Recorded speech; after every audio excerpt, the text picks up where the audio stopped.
Gabayan niyo po ang mga kinauukulan at mga tao naghahanap sa kanya para po makita siya at maiuwi ng ligtas sa amin.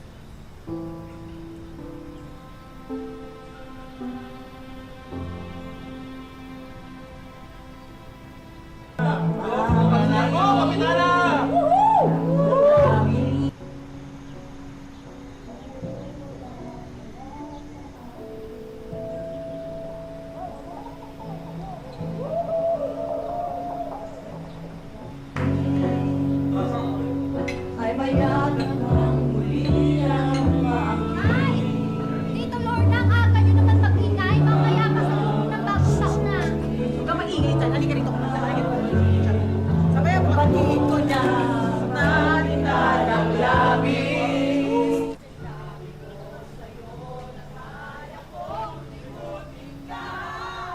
Sandali usapin ko lang si Kapitana.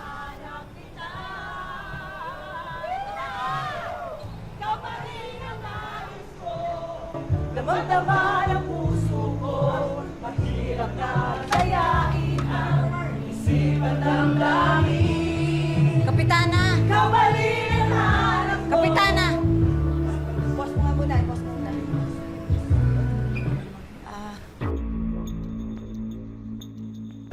Tayain ang isipan ng langit. Kapitana! Kabalin ang hanap ko. Kapitana!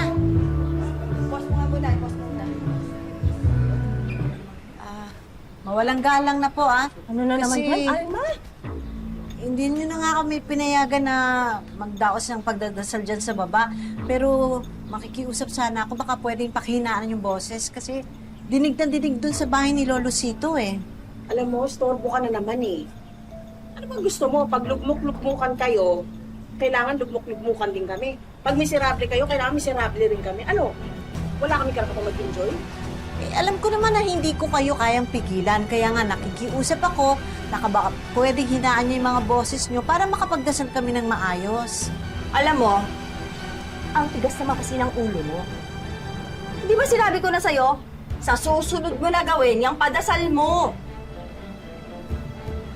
Nay, Tita Lorna, pwede naman tayong mag-ingay kahit magdamag pa. Pero, patapusin muna natin yung padasal ni Inay Alma.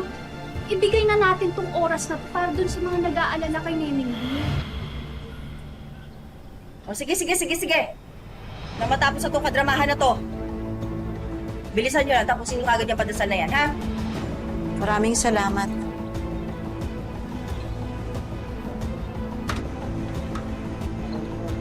Pinagbigyan mo na naman. Ito kasi kinakampihan. O, hinaan nyo lang muna natin.